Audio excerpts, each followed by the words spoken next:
Hello and welcome to Aditya Himalaya classes. आज हम class 11th के पॉलिटिकल साइंस के चैप्टर करने जा रहे हैं। ये है the constitution as a living document.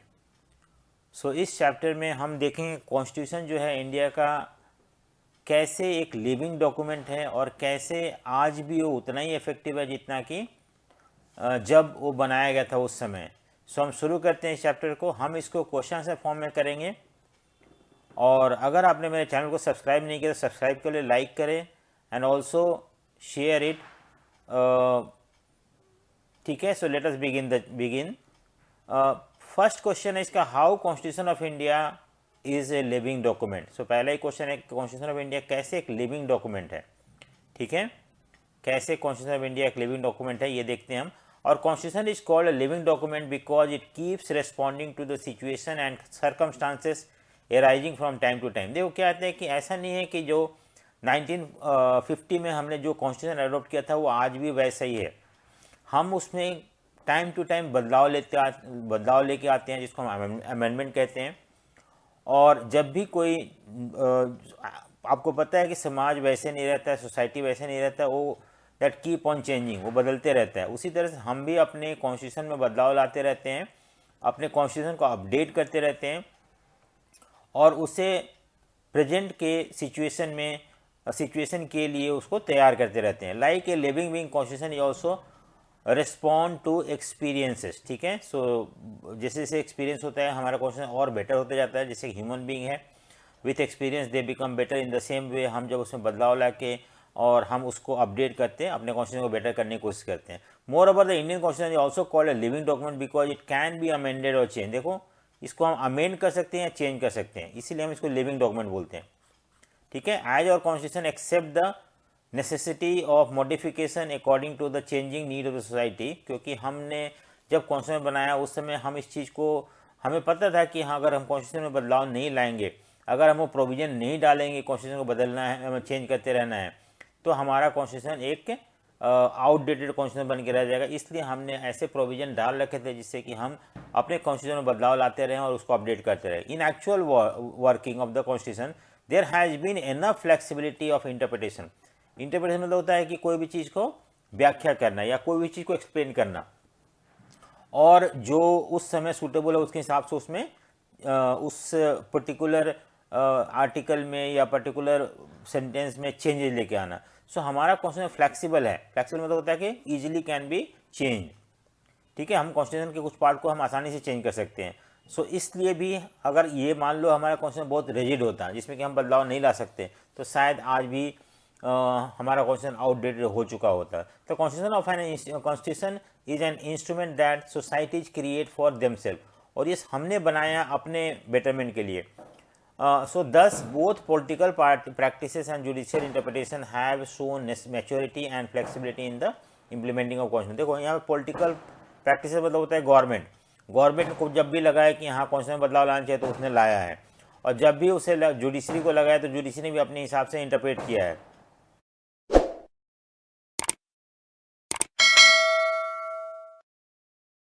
Practice मतलब ये होता है कि हमारे पॉलिटिकल पार्टी या जो भी गवर्नमेंट पावर में उनको लगता है कि हाँ हमें कॉन्स्टिट्यूशन में बदलाव लाना चाहिए and they accordingly bring change in the constitution. Judicial interpretation मतलब मान लो कोई ऐसा चीज़ लिखा हो कॉन्स्टिट्यूशन में जिसमें कन्फ्यूजन है या हम इसका क्या क्या मतलब हो सकता है। So in India judiciary supreme court has the power to give interpretation to constitution. And ये सारे जुडिशियल प्रैक्टिसेस या पॉलिटिकल पार्टी के अवेयरनेस की वजह से या जुडिशियल सुप्रीम कोर्ट के इंटरप्रिटेशन की वजह से आज हमारा कॉन्स्टिट्यूशन जो है एक बेटर वे में है, जिसको कि हम इजीली एक्सेप्ट कर सकते हैं। और ठीक है, नेक्स्ट हम क्वेश्चन देखते हैं। यहाँ पे कौन सा क्वेश्चन है, when our constitution was adopted and when it was finally implemented. तो हमें पता है वैसे कि the constitution of India was adopted on 26 November 1949। ठीक है, हमने इसको अडॉप्ट कर लिया था और हमने इसको इम्प्लीमेंट किया था 26 जनवरी, जिसको हम रिपब्लिक डे बोलते हैं। इसका अलग कारण है। एक्चुअली क्या है कि 26 नवंबर को हमने अडॉप्ट कर लिया था, लेकिन हमने उसको उस समय इम्प्लीमेंट नहीं किया था क्योंकि आपको पता है इंडियन नेशनल कांग्रेस जो इंडिया के फ्रीडम के लिए स्ट्रगल कर रहा था, उस समय फ्रीडम स्ट्रगल के समय 1929 में लाहौर सेशन में 26 जनवरी 1930 को 19 जनवरी 1930 को जवाहरलाल नेहरू ने फ्लैग ट्राई कलर का फ्लैग होस्ट किया था, और उस दिन को याद करने के लिए हमने इसको अडॉप्ट किया था 26 जनवरी 1950 को। ठीक है। तो नेक्स्ट क्वेश्चन है, what does the article 368 states. ये अमेंडमेंट के पॉइंट ऑफ व्यू से बहुत इंपॉर्टेंट आर्टिकल है 368। क्या है article 368? Deals with the parliament power to amend the constitution, कि पार्लियामेंट पास क्या क्या पावर है और कैसे कॉन्स्टिट्यूशन अमेंड कर सकता है, इस आर्टिकल में लिखा हुआ है। So parliament can amend the constitution by way of addition, कुछ नया चीज ऐड कर सकता है। रिपील मतलब कोई भी प्रोविजन को कैंसिल कर सकता है accordance with the procedures laid down in the constitution. ठीक है। और ये आर्टिकल में जो लिखा हो उसके हिसाब से ये बदलाव ला सकता है, अपने मर्जी से जो मर्जी वो नहीं कर सकता है। तो यहाँ पे आर्टिकल 368 में ये बताया हुआ कि पार्लियामेंट के पास पावर है कॉन्स्टिट्यूशन को अमेंड करने का, और क्या क्या ऐड कर सकता है, किसको कैंसिल कर सकता है, ये पार्लियामेंट कर सकता है, लेकिन वो प्रोसीजर जो इस आर्टिकल में मेंशन है उसके हिसाब से ही करना होता है, ना कि अपने मर्जी से। सो नेक्स्ट क्वेश्चन हम देखते हैं, how Indian constitution is both rigid and flexible. देखो रिजिड मतलब होता है कि थर्ड क्वेश्चन है कि किस तरह से हमारा कॉन्स्टिट्यूशन जो है रिजिड भी है। रिजिड मतलब होता है जो कि हम आसानी से चेंज नहीं हो सकता, और फ्लेक्सिबल मतलब जो आसानी से चेंज हो सकता है। तो हमारे कॉन्स्टिट्यूशन में दोनों फीचर है, रिजिड भी हमारा और फ्लेक्सिबल भी। ये कैसे हो सकता है? दोनों एक ही कॉन्स्टिट्यूशन में दोनों है। तो कुछ आर्टिकल हम आसानी से चेंज कर सकते हैं, उसको हम बोलते हैं फ्लेक्सिबल। कुछ आर्टिकल को हम बड़ा मुश्किल से चेंज कर सकते हैं, and that part of Indian constitution is called rigid part. ठीक है। सो देखते हैं कैसे है both rigid and flexible. The constitution that can be very easily change और modify is often called flexible constitution. समझ में आया? मैंने बताया जो आसानी से चेंज कर सकते हैं उसको फ्लेक्सिबल बोलते हैं। In other words any constitution is difficult to amend. अगर मान लो कोई कॉन्स्टिट्यूशन बहुत मुश्किल है उसको अमेंड करना, तो उसको हम रिजिड कॉन्स्टिट्यूशन बोलते हैं। तो ये हमने समझ में आया व्हाट इज रिजिड और व्हाट इज फ्लेक्सिबल क्या होता है। अब देखते हैं कि इंडियन कॉन्स्टिट्यूशन में क्या है। हमारे यहाँ दोनों फीचर है। For example some article of constitution can be amended by simple majority. ये हम रिजिड नहीं, ये फ्लेक्सिबल पार्ट हो गया, आसानी से चेंज कर सकते हैं। जैसे आम लॉ बनाते हैं उसके हिसाब से कॉन्स्टिट्यूशन कुछ part of constitution can be easily change. ठीक है। So these part are flexible and can be change easily. So where as some part of the constitution are difficult to change and these article need special majority. सिर्फ special majority नहीं, बल्कि हमें आपको पता है India में 28 states हैं, तो इस स्टेट्स में से आपको 14 state 50% of the state support करना पड़ेगा। एक तो सिर्फ सिंपल नहीं, तो कुछ पार्ट आर्टिकल जो है वो बड़ा मुश्किल से चेंज हो सकता है, और वो उसको चेंज करने के लिए हमें क्या चाहिए? एक तो स्पेशल मेजोरिटी चाहिए, और स्पेशल मेजोरिटी के साथ साथ अगर मान लो स्पेशल मेजोरिटी में पास हो गया हो, तो उसके बाद उसे इंडिया के सारे स्टेट से रेफर किया जाता है। अगर 14 स्टेट यानी कि 50% ऑफ द स्टेट सपोर्ट करता है, देन ओनली उस पार्ट को हम अमेंड कर सकते हैं। In this sense it is called rigid constitution. तो ये पार्ट ठीक है। अब how to amend the constitution, हम देखेंगे क्या क्या प्रोसीजर है कॉन्स्टिट्यूशन अमेंड करने का, या what are the procedure for amendment of constitution. ठीक है। तो ये हम नेक्स्ट क्वेश्चन ले रहे हैं यहाँ पे, कैसे हम कॉन्स्टिट्यूशन अमेंड कर सकते हैं। Constitution is flexible if it is open to changes and can be rigid if, अगर ये हमने ऊपर देखा फ्लेक्सिबल, और ये क्या होता है? Since our constitution maker were aware of the change which will come in the course of time, so they included the process of amendment. तो उनको पता था कि अगर हम कॉन्स्टिट्यूशन में कुछ बदलाव नहीं लाएंगे तो आगे जाके ये डिफंक्ट हो जाएगा, या ये एक बेकार कॉन्स्टिट्यूशन हो जाएगा, आउटडेटेड हो जाएगा, तो उन्होंने इस प्रोविजन को हमारे कॉन्स्टिट्यूशन में डाल रखा था, और ये आर्टिकल 368 है। There are 3 process of amendment. एक तो सिंपल मेजोरिटी, हम 3 तरीके से कर सकते हैं। एक सिंपल मेजोरिटी है। सिंपल मेजोरिटी मतलब क्या होता है कि देखो, to bring change in law और new law it require a simple majority of member present and voting in the parliament, that is more than 50%। ठीक है। अगर मान लो कि जितने भी मेंबर प्रेजेंट हैं हाउस में, उसमें 50% अगर सपोर्ट करते हैं, 50%, ठीक है, दैट इज मोर देन, और एक और सीट में ले लो 50% प्लस 1 सीट, इसको मेजोरिटी बोलते हैं।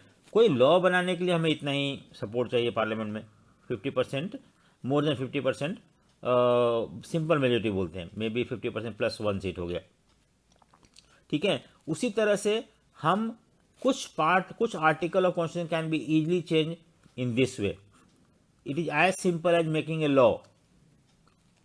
ठीक है। सो इसको बोलते हैं सिंपल मेजोरिटी। जैसे मान लो if 120 member are present in the parliament, then support of 120/2 that is 60, 50% हो गया, प्लस एक सीट और हो गया। तो इससे इस तरह से हम फ्लेक्सिबल पार्ट को चेंज कर सकते हैं। वो article that can be change easily by 60 इससे सिंपल मेजोरिटी से। तो ये एक पार्ट हो गया that is called simple majority, ठीक है। These are not constitutional amendment and these include formation of law, new states हो गया, altering the area of state, ये सब चीज़ में हम सिंपल मेजोरिटी यूज करते हैं। दूसरा है उससे difficult that is called special majority, ठीक है। So when constitution has to be amended there is a need to special majority. क्या बोलते हैं स्पेशल मेजोरिटी, क्या होता है हम देखते हैं। It is the majority of total membership of that house and by the majority of not less than 2/3 of the member present and voting. देखो एक दो तरीका है यहाँ पे। एक तो मान लो कि 543 मेंबर होते हैं। अब इसमें क्या होता है कि it is the majority of total membership of that house, यानी कि 270, इसका 273 हो गया जो है ये आपका टोटल मेजोरिटी, ठीक है। It is the majority of total membership, तो ये अगर 273 से सपोर्ट होता है तो ठीक है, of that house and by majority of not less than 2/3 of the member present and voting. मान लो कि किसी दिन जिस दिन वो वोटिंग हो रहा है उसमें सिर्फ 400 मेंबर है, ठीक है। अगर 400 मेंबर तो इसमें 2/3 कितना होता है, 2/3, ठीक है। अब हम इसको आसान करने के लिए हम यहाँ पे हम ये कर देते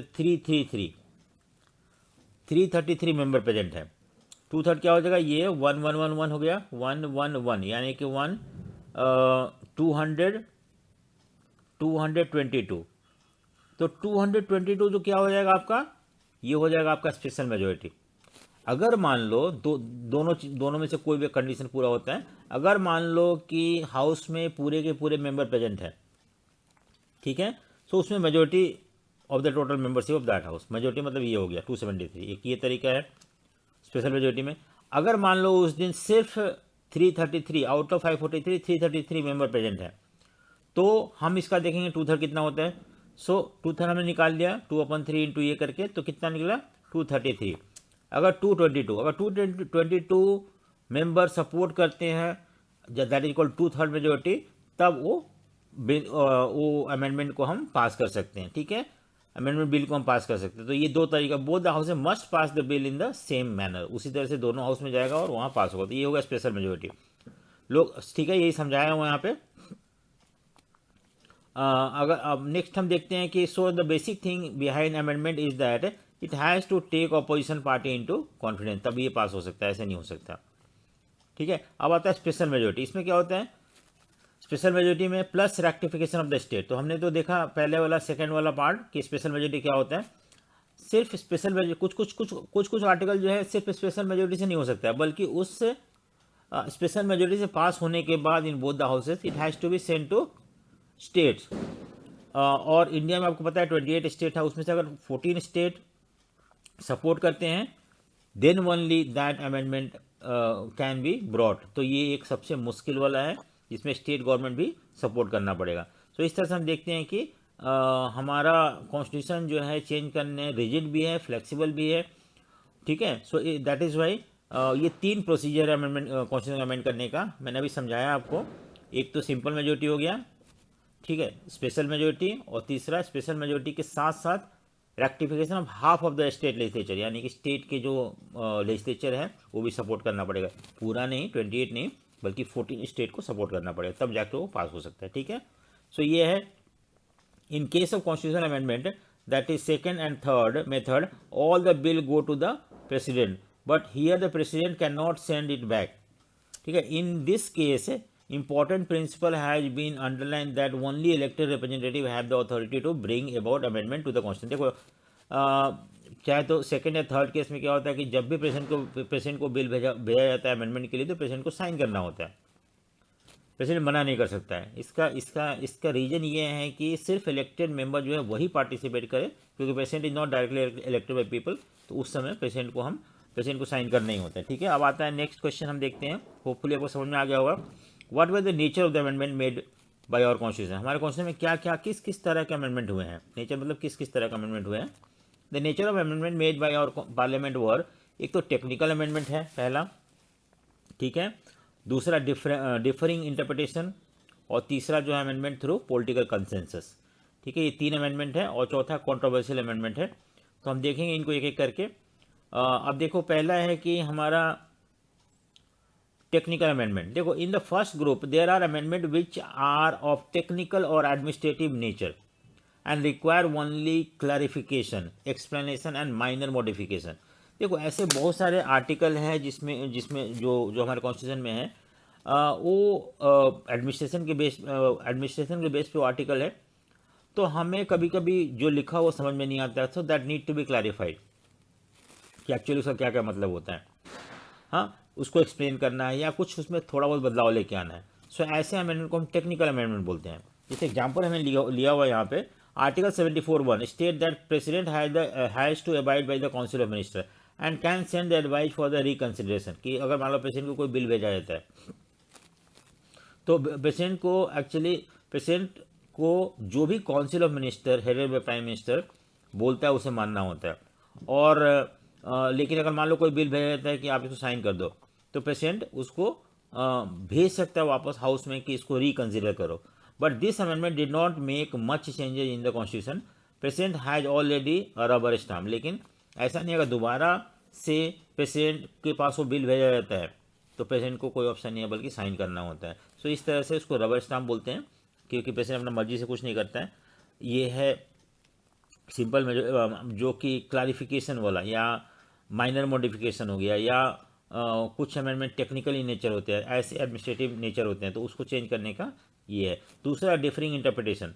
सो इंटरप्रिटेशन मतलब होता है कोई भी चीज़ को व्याख्या करना या कोई भी चीज़ को और ज़्यादा उस पर प्रकाश डालना, रोशनी डालना, और ज़्यादा समझाना कि क्या होता है। कभी कभी कोई चीज़ लिखा होता है उसका क्लियर मीनिंग नहीं होता है, तो जुडिशरी के पास पावर है कि ये बताना है कि वो क्या उसका रियल मीनिंग हो सकता है। So many amendment were made because of interpretation of government and judiciary clashed. कभी कभी जुडिशरी कुछ और इंटरप्रेट करता है, गवर्नमेंट कुछ और इंटरप्रेट करता है, तो उस समय डिफरेंसेस हो सकता है। For example in Kesavananda Bharati case, हमने पहले पढ़ा इसके बारे में। To cancel the ruling of judiciary that fundamental rights are unamendable, government pass 24th amendment to over rule this ruling. अब क्या हुआ कि अगर कोई भी वायलेशन ऑफ राइट होता है और कोई भी ऐसा लॉ बनता है जो कि that takes away the fundamental right of individual, then that individual can go to court. और उसी तरह से यहाँ भी ऐसा हुआ था कि केशवानंद भारती केस में कि जुडिशरी ने बोला था कि जो लॉ बना हुआ है that is against the that violate the fundamental right, और उसको कैंसिल कर दिया था।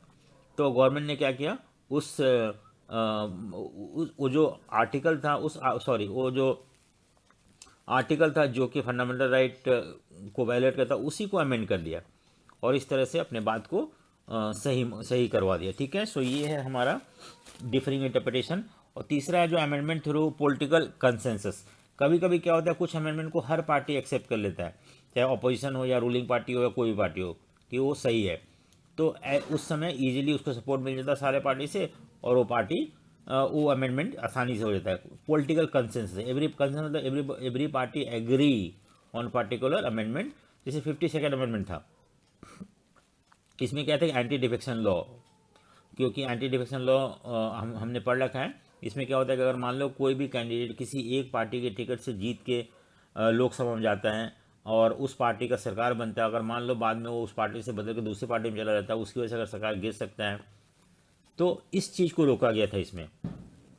ठीक है, अब लेकिन और ये जो है इसमें हर पार्टी ने बोला कि नहीं, ऐसा लाना चाहिए, क्योंकि बार बार इलेक्शन करना, ये एक मिनिस्टर की गलती की वजह से सरकार गिर जाना, ये सही नहीं है। नेक्स्ट है कंट्रोवर्शियल अमेंडमेंट। बहुत सारे ऐसे अमेंडमेंट है जो कि कंट्रोवर्शियल है।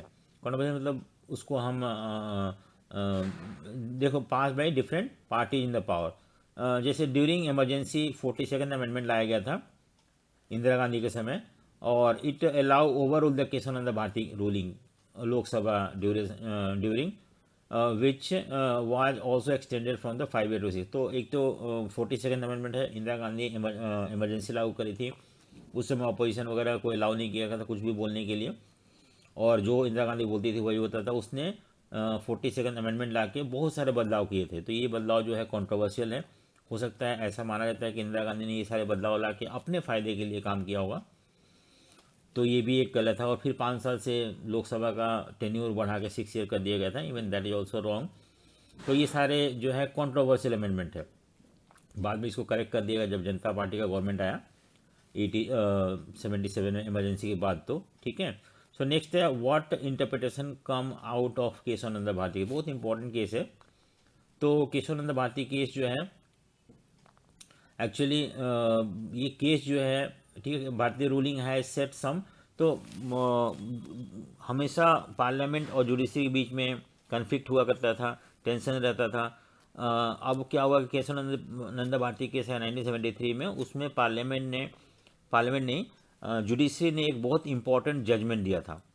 क्या था कि पार्लियामेंट को पावर है to amend each and every part of the constitution. So it has set a specific limit to Parliament's power to amend the Constitution. It say that no amendment can violate the basic structure of Constitution. इसने क्या बोला था कि parliament कुछ भी कर सकता है, it can change each and every part of the constitution, लेकिन चेंज करने के समय उसे ये ध्यान में रखना पड़ेगा कि वो बेसिक स्ट्रक्चर को चेंज कर रहा है कि नहीं कर रहा है। अगर बेसिक स्ट्रक्चर को चेंज कर रहा है तो judiciary has power to cancel such amendment. So ये अब सुप्रीम कोर्ट ने पूछा कि कौन सा जो है पार्ट जो है वो बेसिक स्ट्रक्चर है। तो जुडिशरी ने बोला वो अभी नहीं बताएगा, जब आप अमेंडमेंट लेके आओगे तब वो देखेगा कि क्या वो बेसिक स्ट्रक्चर को वायलेट करता है कि नहीं करता है। अगर जुडिशरी को लगता है कि हाँ particular amendment has change the basic structure of constitution, then judiciary has the power to cancel such law, उसको चेंज कर सकता है। ठीक है। सो यही है बेसिक स्ट्रक्चर जो केशवानंद भारती रूलिंग केस में ये जुडिशरी ने एक पैरामीटर रखा था। होपफुली आपको समझ में आ गया होगा ये चैप्टर। अगर आपको समझ में आ गया तो लाइक शेयर एंड सब्सक्राइब जरूर करें। So thank you for watching.